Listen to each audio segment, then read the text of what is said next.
இன்றைக்கி ஒரு அழகான ஒரு கிளைமேட்டோட சேர்ந்த ஒரு குட்டி விளாக் தான் பார்க்க போகிறீங்க. இப்போல்லாம் மார்னிங்லேருந்து ஈவினிங் வரைக்கும் நல்லா வெயில் காயுது. அதுக்கப்புறம் ஒரு 3:30 மணிக்கு மேலே நல்லா காற்றடிக்க ஸ்டார்ட் ஆயிடுது, மழையுமே ஸ்டார்ட் ஆயிடுது. அன்னைக்கு மார்னிங்கே மழை ஆரம்பிக்கிற மாதிரி ஆயிடுச்சுங்க கிளைமேட்டு. இதை யோசிக்காமல் நான் பெட்ஷீட் எல்லாமே துவைக்கலாம் அப்படின்னு சொல்லிட்டு மிஷின்லேயுமே போட்டுட்டேன்.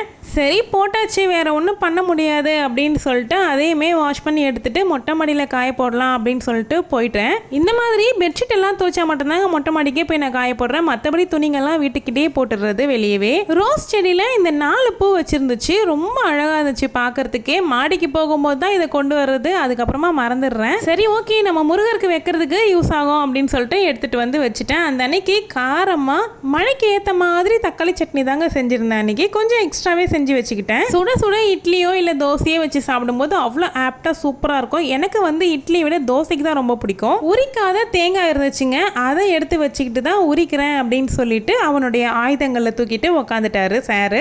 ஆல்ரெடி அவனுடைய கைவண்ணத்தை காமிச்சு 3 தேங்காவை உரிச்சு கொடுத்துட்டான். இது வந்து கடைசி தேங்காய், 4வது தேங்காய்.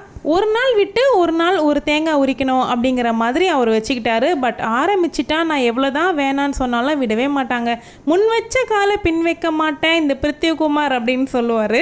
சரி ஓகேன்னு விட்டுருவேன். அவங்க இன்ட்ரெஸ்டாக ஒரு விஷயத்தை கஷ்டப்பட்டு அதை ரெடி பண்ணி அடையும் பொழுது, அதை உடைக்கும் பொழுது அவனுக்கு முகத்தில் அவ்வளோ சந்தோஷமாக இருக்கும். அந்த தேங்காவை உடைக்கும் பொழுது கஷ்டப்படாமல் எதுவும் கிடைக்காது அப்படிங்கிறத உணர்த்துற விதமாக இருக்கும்ன்றதுனால நானுமே செய்யட்டும் அப்படின்னு விட்டுருவேன். இந்த முழு தேங்காவையும் உரிக்க சார் பயன்படுத்திய ஆயுதங்கள் என்ன அப்படின்னா, ஒரே ஒரு பம்பரம், அதுக்கப்புறமா அவர் பேட்லேருந்து உடஞ்சி போன ஒரே ஒரு கட்டை, அந்த 2த்தையும் வச்சு மட்டும்தான் இந்த முழு தேங்காவையும் உரிச்சு எடுத்துடுறாரு. கையெல்லாம் எரியும் பிரித்திவ், வேண்டாம் உரிக்காத அப்படின்னு சொன்னது இல்லைம்மா, நீங்கள் ஆஃபீஸ் போயிடும்போது நான் பாட்டிக்கு வந்து நான் உரிச்சு கொடுப்பேன், ஹெல்ப் பண்ணியிருக்கேன் அப்படின்னு சொன்னால் நல்லா நீட்டாக க்ளீனாக உரிச்சு கொடுத்துட்டான் பாருங்க.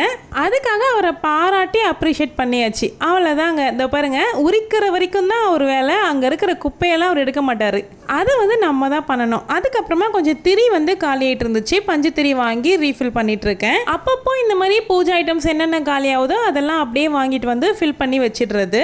அவ்வளோதாங்க. இந்த வீடியோ உங்களுக்கு பிடிச்சிருந்தா வீடியோ கீழே இருக்க லைக் பட்டனை கிளிக் பண்ணிக்கோங்க.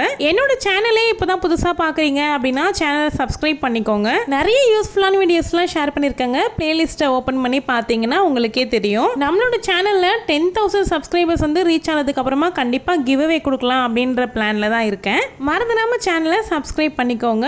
இன்னொரு வீடியோவில் பார்க்கலாம். தேங்க்யூ.